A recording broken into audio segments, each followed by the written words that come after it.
chiều xưa bông mai bông bông ở kia chui cho mình đi xem tiêu bông mai bông bông nghe đi mà nhầm oyster xôm là bông bông nè oyster sro sro đi tầm bông nha bông bông mua được thầy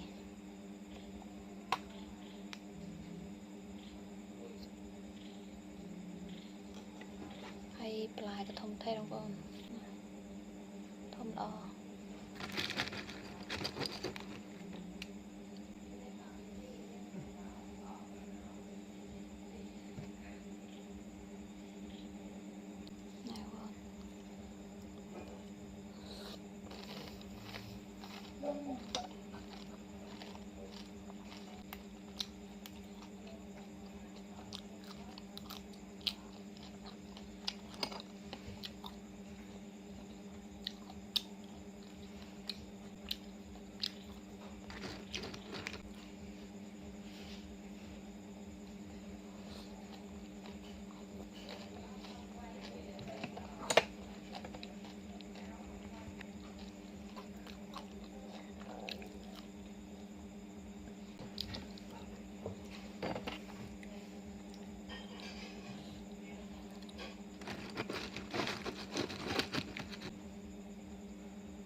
cái này bông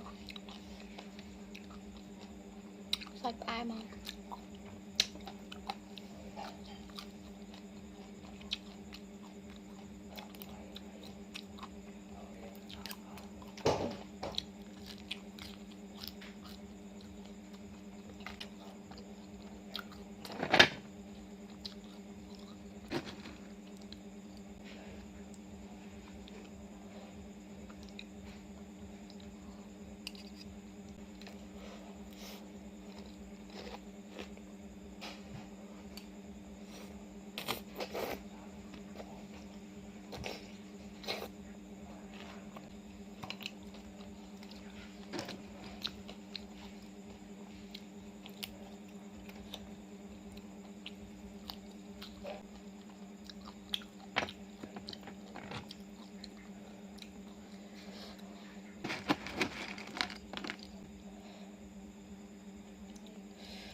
một tâm lý giờ máu bông